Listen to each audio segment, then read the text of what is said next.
असलेले मंत्रिमंडळातील आमच्या सर्वांचे ज्येष्ठ सहकारी,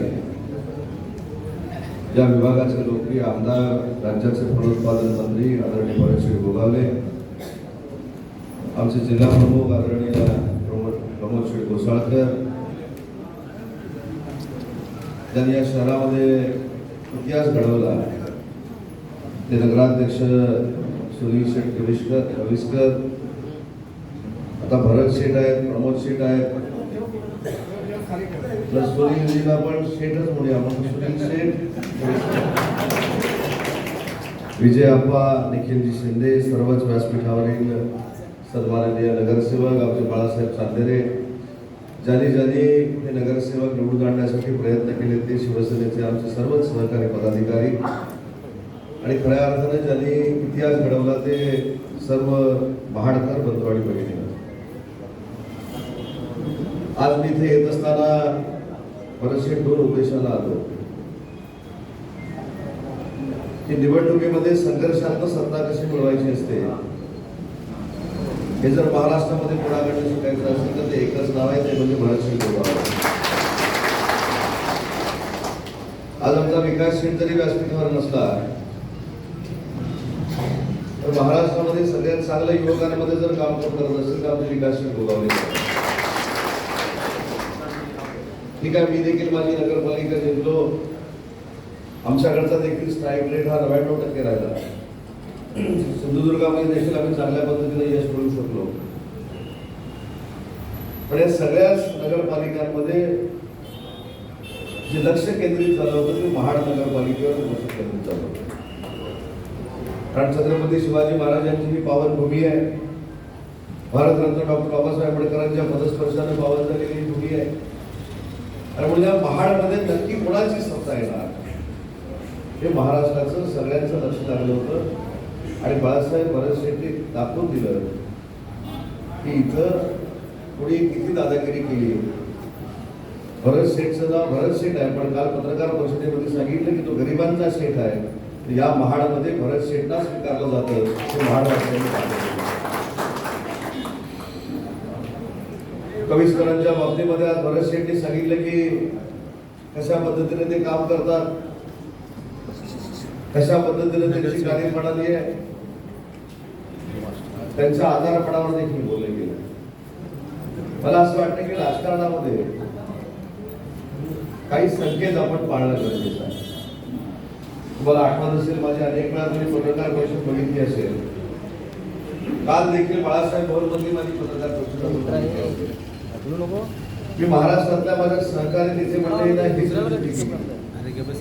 की राजकारणामध्ये वैयक्तिक टीकाटिप्पणी करण्यापेक्षा, वैयक्तिक चारित्र्य हनन करण्यापेक्षा, एखाद्याच्या व्यंग्यावर बोलण्यापेक्षा, एखाद्याच्या आजारपणावर बोलण्यापेक्षा, राजा भाऊ जर आपण विकासाचा आपला अजेंडा पुढे घेऊन गेलो तर ते लोक स्वीकारतात. ते रत्नागिरीनं देखील दाखवलं, सिंधुदुर्गानं देखील दाखवलं आणि रायगड जिल्ह्यात देखील. शेवटी राजकारण हा भरत शेठचा, उदय सामंतचा, सुनीलजींचा काही धंदा नाही किंवा उद्योग नाही. राजकारण हे समाजकारण करण्यासाठी आहे. आणि समाजकारण करत असताना त्याच्यामध्ये विकासाची कामं असतील, सामाजिक क्षेत्रातलं काम असेल, शैक्षणिक क्षेत्रातलं काम असेल, जी विविध सामाजिक क्षेत्र आहेत त्याच्यातली जी कामं आहेत तीच राजकारणातलं करणं हे आमचं ध्येय आणि उद्दिष्ट असतं. आणि तेच अनेक वर्ष भरत शेट्टी केलं, त्यांच्या सर्व सहकार्याने केलं. म्हणून या ठिकाणी आपण विजय संपादन करू शकतो. इथे पावलेंचा उल्लेख झाला. पावले पावले म्हणून आमची सत्ता आली असं सांगायला हरकत नाही. पण पावले साहेब तुम्हाला मी का धन्यवाद देतो, डॉक्टर साहेब तुम्हाला देखील धन्यवाद का देतो, डॉक्टर साहेब तुम्हाला देखील धन्यवाद का देतो. राजकारणामध्ये दुसऱ्यासाठी थांबणारी प्रवृत्ती ज्या पक्षामध्ये निर्माण झालेली असते तोच पक्ष जिंकू शकतो हे मला वाटतं. आणि म्हणून मला आवर्जून सांगितलं पाहिजे की एकनाथ शिंदे साहेबांच्या नेतृत्वाखाली काम करताना आम्ही शिवसेना धनुष्यबाणाची म्हणून करतोच, पण एकनाथ शिंदे साहेब आमचे कुटुंब प्रमुख आहेत आणि शिवसेना हे आमचं कुटुंब आहे ही भावना डोळ्यासमोर ठेवून आम्ही अतिशय चांगल्या पद्धतीने काम करतो. भरत शेठनी सांगितलं की मी मोठ्या खात्याचा मंत्री आहे, माझ्याकडे मोठं खातं आहे, मी ताकद दिली म्हणजे माझं जे काय शारीरिक वजन आहे ती ताकद दिली. पण बरेचसे एक महत्वाची गोष्ट आहे की आपण सगळे सहकार्य, ज्याचा उल्लेख मी कुटुंब म्हणून केला. कुटुंबामध्ये एकामेकाच्या अडचणीला उभं राहायचं असतं, हा आपल्याला संदेश जर कोणी दिला असेल तर तो वंदनीय बाळासाहेबांनी दिला, नंतर धर्मवीर आनंदगिरी साहेबांनी दिला, आणि आज त्यांच्याच पावलावर पाऊल टाकत संकटाच्या वेळी उभं राहण्याचा संदेश जर कोण आम्हाला देत असतील तर एकनाथ शिंदे साहेब देतात. आणि म्हणून त्यांचे सहकारी म्हणून महाडवासियांच्या काही अडचणीवर पहिल्याच दिवशी तोडगा काढण्यासाठी सुनीलजींनी इथं आलेलो आहे. सुनीलजींनी इथं सांगितलं की काहीतरी थकबाकी आहे, पण त्यांनी आकडा सांगितला नव्हता. 27 कोटी मी तुम्हाला सांगितलं, त्यांनी मला आकडा सांगितला नाही, पण माहिती काढली. व महाडवासियांना काय त्रास होतोय तर मला डिपार्टमेंटच्या लोकांनी सांगितलं की 27 कोटीची थकबाकी आहे, 8 कोटीची मुद्दल आहे आणि बाकी सगळं व्याज आहे. बरं शेठ, तुमच्या साक्षीनं महाडवासियांच्या डोक्यावरचं हे आर्थिक बर्डन कमी करण्यासाठी आम्हाला कायच बोलत नाही. आता बोलायचं अगोदरच टाळ्या मिळाल्या. पण सुनीलजी, मी तुमचा सहकारी आहे, भरत शेठच्या कुटुंबातला एक माणूस आहे. मला म्हणाले काय कमी करता येते काय बघा थोडंफार. म्हटलं थोडं म्हणजे तुमची किती इच्छा आहे.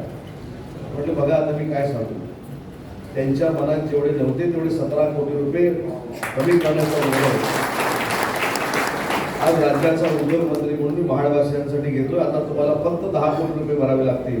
17 कोटी रुपये आजच माफ झाले असे समजा, आणि ते 10 कोटी रुपये देखील तुम्हाला एका वर्षात भरण्याची आवश्यकता नाही. तुम्हाला मी टप्पे करून देतो. 5 वर्षाचे, तुमची 5 वर्षाची कारकीर्द चांगली जाईल. तुम्ही 5 वर्षात आमचे 10 कोटी रुपये फक्त देऊन टाका. आता परत भरत शेठ 5 वर्षाने म्हणते की त्याची देखील ताकद उदय सामंत तर ते 10 कोटी रुपये आमच्या आम्हाला द्या आणि 17 कोटी रुपये माफ केले. हे बक्षीस म्हणून भरत शेठ आज एकनाथ शिंदे साहेबांच्या शेवटी आम्हाला काय करायचं आहे, श्रीवर्धनमध्ये, महाडमध्ये, कर्जत खोपोलीमध्ये किंवा अन्य आलेल्या नगरपालिकांमध्ये आम्हाला शहराचा विकास करायचा. आणि शहराचा विकास करत असताना राज्याचा उद्योगमंत्री म्हणून ज्या ज्या ठिकाणी उद्योग आहे त्याचा फायदा देखील आपल्या जनतेला झाला पाहिजे, ही प्रामाणिकपणाची माझी भूमिका आहे. मगाशी कोणतरी कानात माझ्या सांगायला आलं होतं काय चाललंय MIDCचं, आम्हाला मदत होत नाही. कोण आलं होतं? एकट्याचं काम म्हणजे जनतेचं काम नाही. 17 कोटी रुपये माफ केले ते महाडवासियांच्या जनतेचे केले, हे उद्योग विभागाचं काम आहे. एखाद्याचं वैयक्तिक काम इकडे तिकडे होऊ शकतं. काय राजा उदय सामंत काम करतो की नाही? 4 कुटुंब आहेत त्या माणसावरती काम करतो की नाही? त्याच्यामुळे जो दिलेला शब्द मी आहे तुम्ही पूर्ण करण्यासाठीच काम करतो. त्याच्यामुळे एखाद्याचं काम पाठीपुढे राहिलं असेल म्हणजे उद्योग विभागाचं काम सगळं पाठीपुढे राहत नाही. आज फक्त 2 कामासाठी आलो. एक भरत शेठला सदिच्छा देण्यासाठी, आणि दुसरं काम जे महाडवासियांच्या डोक्यावर उद्योग विभागाचं कर्ज आहे ते 17 कोटीनं कमी करण्यासाठी. बरं, मला एक रायगडचा राजकीय पॅटर्न देखील कळत नाही. भरत शेठ बोलता बोलता म्हणाले श्रीवर्धनचा नगराध्यक्ष देखील आमचा आहे. काय बोलत आता काय काय भरत शेठकडनं मी शिकलं पाहिजे एक ठरवलं. पण मी भरत शेठचं मनापासून अभिनंदन करतो. मी काल माझ्या एका पत्रकार परिषदेमध्ये सांगितलं की नॅपकिनची जादू काय असते आजच्या महाराष्ट्रामध्ये. आणि म्हणून भरत शेठ तुमचं कौतुक आहे. तुम्ही ज्या पद्धतीनं साहेबांना आम्हाला सगळ्यांना सहकार्य करताय. आणि भरत शेठवर माझं विशेष प्रेम काय मी अनेक वेळा सांगितलं. मी राज्याचा उद्योगमंत्री झाल्यानंतर रायगडचा पालकमंत्री झालो. हे सगळं श्रेय दोघांनाच जातं. नंबर 1 एकनाथ शिंदे साहेबांना आणि नंबर 2 भरत शेठ गोगावले.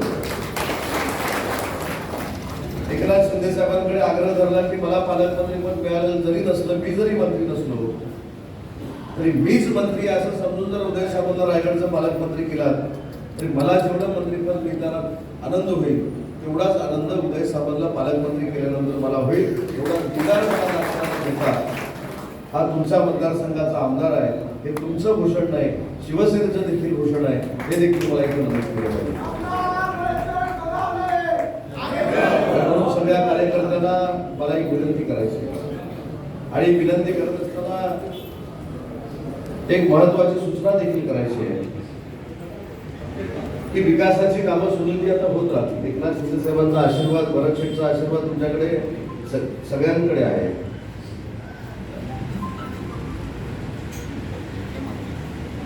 भरत शेठने मला 2-3 पॉईंट लिहून दिले, त्याच्यामुळे विकास आपल्याला करायचाच आहे. पण विकास करत असताना समोरच्याने डोळस पद्धतीनं बघितलं पाहिजे. त्यांना हा विकास दिसत नाही. त्याच्यामुळे मी सायन्सचा विद्यार्थी आहे. दुर्बिणी कशा कशा पद्धतीच्या असतात डॉक्टरने माझ्याशिवाय चांगला कोणाला माहित नाही. त्याच्यापैकी एक चांगली भरी मोठी दुर्बीण आणून त्यांना द्या आणि भरत शेठ गोगावलेने किती विकास कामं केली त्या महाराष्ट्रात. आज जिथं जिथं मी जाऊन आलो त्या त्या ठिकाणी या शहराच्या विकासाला भरत शेठ गोगावलेने पैसे दिले. माझ्याशी भांडून माझ्या मानेवर बसून MIDC कडे देखील भरत शेठ गोगावलेने पैसे घेतले. त्याच्यामुळे या सगळ्या गोष्टी करत असताना आपला लोकप्रतिनिधी किती सकारात्मक आहे हे देखील आपण सगळ्यांनी बघितलं पाहिजे. मला पाण्याची योजना 65 कोटी रुपये, रस्ते 94 कोटी रुपये, अंडरग्राऊंड ड्रेनेज 121 कोटी रुपये, 50 कोटी रुपये आणि इतर 100 कोटी रुपये. आता ही यादी देऊन भरत शेट्टी चूक केलेली आहे. हे महाडमध्ये एवढे पैसे आलेच कसे याचा आता मी अभ्यास करणार आहे. महाडमध्ये साहेबांनी एवढे पैसे दिले तर आता मला रत्नागिरीला देखील साहेबांकडनं पैसे घ्यायचे आहेत. हे यांच्याकडनं शिकण्यासाठी खऱ्या अर्थाने मी आलो. पण हे विरोधकांना दिसत नाही. आज सुमारे 500-600 कोटीचा विकास आपल्या शहरामध्ये होतो, छोट्याशा शहरामध्ये होतो. आणि कित्येक वर्षानंतर म्हणजे मला असं वाटतं की त्यांचा उल्लेख प्रामुख्याने या ठिकाणी केला पाहिजे बॅरिस्टर अंतुले साहेबांचा, की बॅरिस्टर अंतुले साहेबांनंतर या कोकणाला विकासात्मक न्याय देण्याची भूमिका जर कोणी घेतली असेल तर एकनाथ शिंदे साहेबांनी घेतली आणि त्यांच्या नेतृत्वाखाली भरत शेठ गोगावलेने घेतली. त्याच्यामुळे एवढा विकासाचा निधी आता दुर्बिणीतनं पण दिसणार नाही. असं कसं करायचं याचं काय मला कळतच नाही सर्वजण. पण त्याला उत्तर भरत शेठ महाडच्या मतदारांनी देऊन टाकले. आणि नगराध्यक्ष साहेब तुम्ही अजिबात चिंता करू नका. आम्ही तुमच्या बरोबर आहोत, आमच्या सदिच्छा तुमच्या बरोबर आहे, परमेश्वर तुमच्या बरोबर आहे. त्याच्यामुळे जे कोण टीका करतात आणि म्हणून मी कायम सांगतो की एखाद्याच्या आजारपणावर, एखाद्याच्या व्यंगावर आणि एखाद्याच्या वैयक्तिक जीवनावर कधी कोणी टीका करू नका. त्याचे पडसाद काय उमटतात हे महाडकरांनी दाखवून दिलंय. त्याच्यामुळे तुम्ही बिनधास्तपणे खुल्या दिल्यानं माननीय भरत शेठ गोगावलेंच्या नेतृत्वाखाली काम करा. जे कोण बोलतात त्यांना सोडून द्या. अजून काय 10-12 लोक किती तिकडे राहिले त्याच्यातले काय 5-6 येणार असतील ते घेऊन टाका. ते येतील कारण शेवटी विकास भरत शेठच करणार आहे. काही अपघात होतात, त्या अपघातातनं काही उमेदवारी आपल्या जातात, निघून जातात, काही लोकांचा पराभव होतो. पण जे निवडून आले त्यांना देखील भविष्यामध्ये जाणीव होईल की भरत शेठचं नेतृत्व स्वीकारल्याशिवाय पर्याय नाही.